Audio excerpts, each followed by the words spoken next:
Hello my dear friends and masters, welcome back to our channel oneness vegetarianism. నా పేరు స్వప్నేశ్వరి. ముందుగా మనందరి గురువైన డాక్టర్ బ్రహ్మశ్రీ పితామహపత్రి సార్కి నా యొక్క అనంత కోటి ఆత్మ ప్రణామాలు. సత్యలోకవాసులకి, దివ్యలోకవాసులకి, మహాకారణ లోకవాసులకి, నక్షత్ర లోకవాసులకి, ఏంజల్స్కి, మహావతార్ బాబాజీకి, బుద్ధ భగవానుడికి, రామ్తా మాస్టర్కి, పరమాత్మైన సదానంద యోగి మహారాజ్కి, పరమ గురువులకి, పరమ గురుమండలి అంతటికి నా యొక్క అనంతకోటి ఆత్మ ప్రణామాలు. యాస్ట్రల్ మాస్టర్స్ అందరికీ పేరు పేరున స్వాగతం, సుస్వాగతం. Welcome masters, welcome welcome. అయితే నేను నా స్వయంతోటి ఎవరైతే పరమ గురువులు మన రామ్తా మాస్టరు వాళ్ళ కాన్షియస్ తోటి ఇప్పుడు ఈ స్వాధ్యాయ యోగ రామ్తా బుక్ ద్వారా ఈ స్వాధ్యాయ యోగ తెలుసుకుంటున్నాం మాస్టర్స్. మరి ఈరోజు ఇంకా మరింత జ్ఞానాన్ని తెలుసుకుందాం విస్తారంగా. ఈ బోధనలో ఏ న్యాయ శాసనాలు కావు, ఏ నియమాలు వీటిలో లేవు. నియమాలు స్వేచ్ఛను హరించే ప్రతిబంధకాలే కనుక దివ్యత్వాన్ని గురించి ఎంచుకోగల అవకాశాల గురించి తప్ప మరే విషయాలను నేను బోధించను. ఈ భూతలం మీద జీవించడానికి ఉన్న అవకాశాలు ఎంచుకోవడానికి దోహదం చేసే జ్ఞానాన్నే మీకు నేను అందిస్తున్నాను. ఆ జ్ఞానం వల్ల మీ జీవితం ఈ ఒక్క భూతలానికి మాత్రమే పరిమితం కాదని మీరు గ్రహిస్తారు. మరెన్నో గ్రహాలలో, మరెన్నో తలాలలో జీవితం ఉంటుంది అని మీరు గ్రహిస్తారు.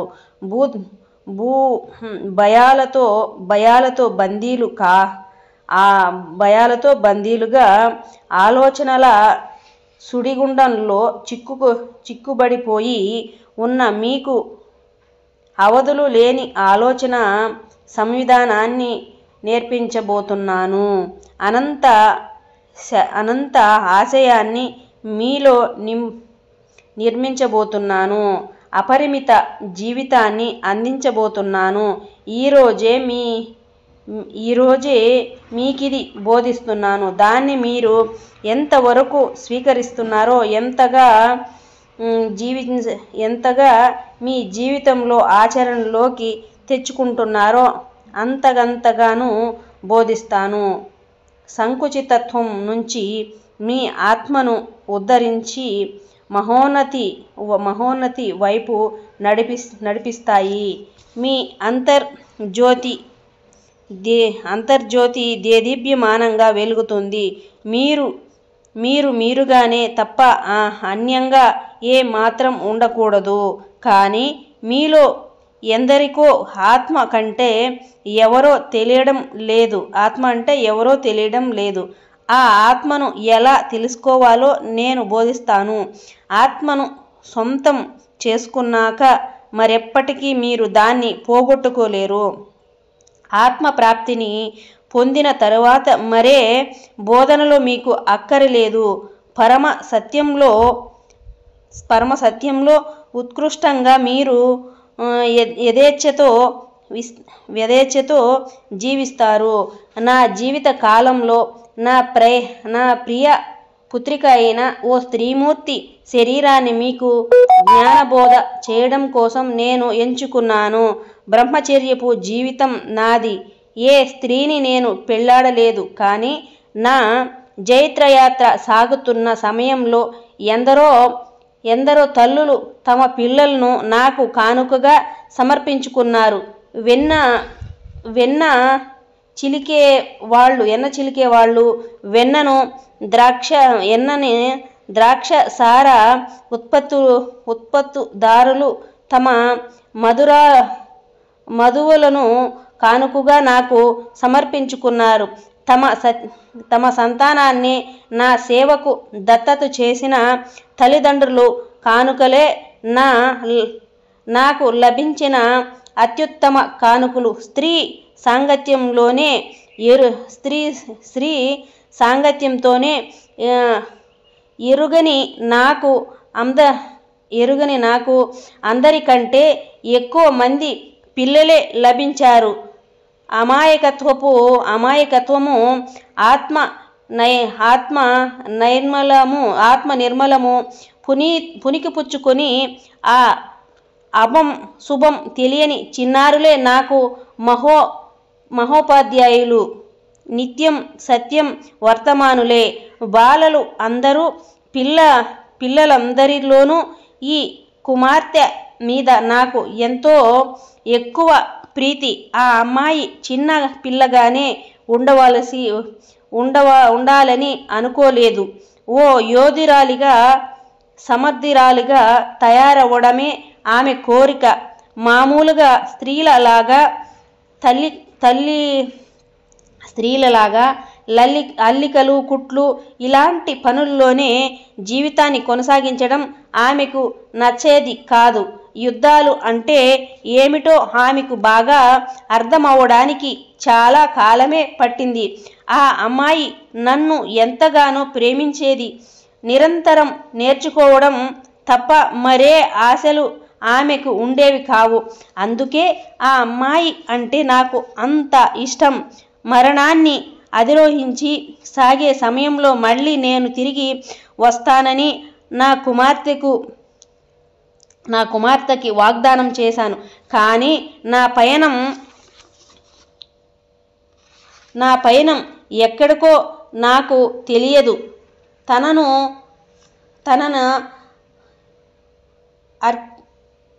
ఆర్కికి వెళ్ళమని అక్కడే జీవించమని కోరాను. తన శేష జీవితాన్ని నా కోసం ఎదురు చూస్తూ అక్కడే గడిపింది. నేను మళ్ళీ తిరిగి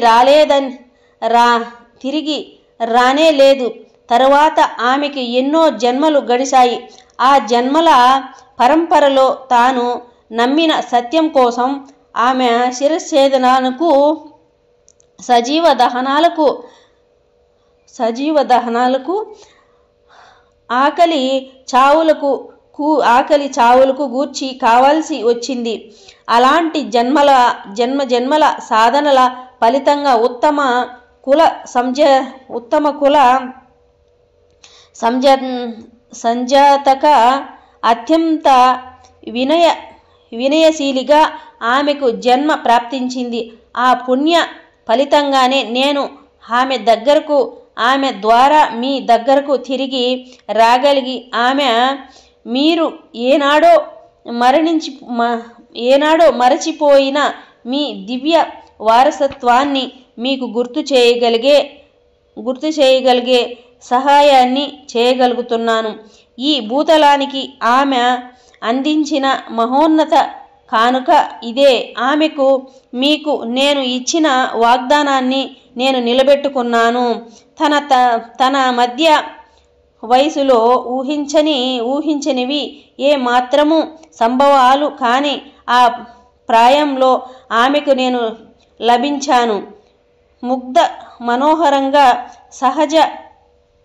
సహజ రుజువర్తమానంలో ఆ అమాయకత్వంతో జీవిస్తూ ఏ మహోన్నత ఇస్వాల జోలికి పోకుండా ఆమె జీవనం ఉంటున్నందువల్లే నేను ఆమెను ఈ సేవకు ఎంచుకొని ప్రస్తుతం మీకు నేర్పుతున్న విషయాన్నే బోధించాను.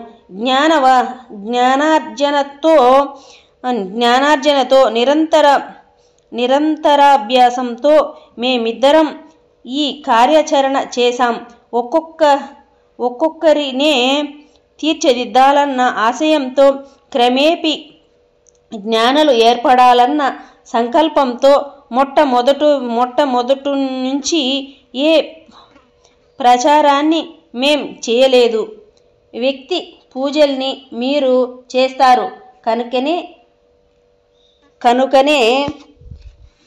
వ్యక్తి పూజలు మీరు చేస్తారు కనుకనే ఇతరుల్ని మీకన్నా గొప్పవారిగా కొలుస్తారు. కనుకే ఇలాంటి అజ్ఞాత బోధన పద్ధతిని నేను ఎంచుకున్నాను. అందువల్లే నా బోధనలో ఎవరికి పూజలను నమస్కారాలను అనుమతించను. అవి కూడా తన కాళ్లే.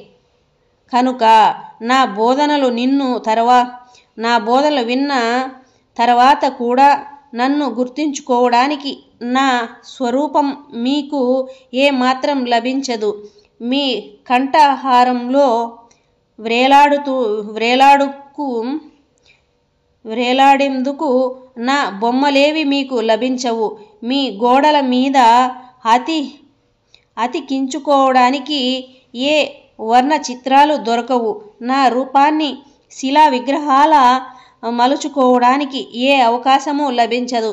ఎందుకంటే నా బోధనలో మీకు నేర్పబడుతున్నది నన్ను పూజించమని కాదు, మిమ్మల్ని మీరే ప్రేమించుకోమని.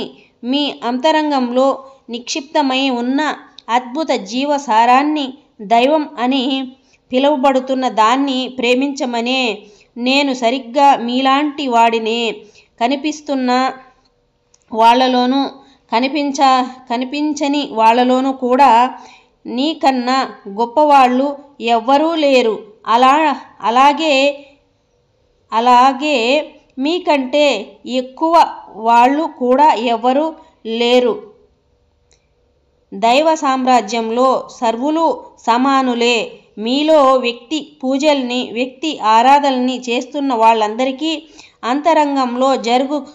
అంతరంగంలో జరగకుండా బాహ్యంలో సర్వ కార్యాచరణలను సంకల్పిస్తున్న వాళ్లకు నేను చెబుతున్న మాట ఒకటే. మీరు వెతుకుతున్నది నా కోసం కాదు అని మీ నిజ సత్యంలో సుప్రతిష్ఠులై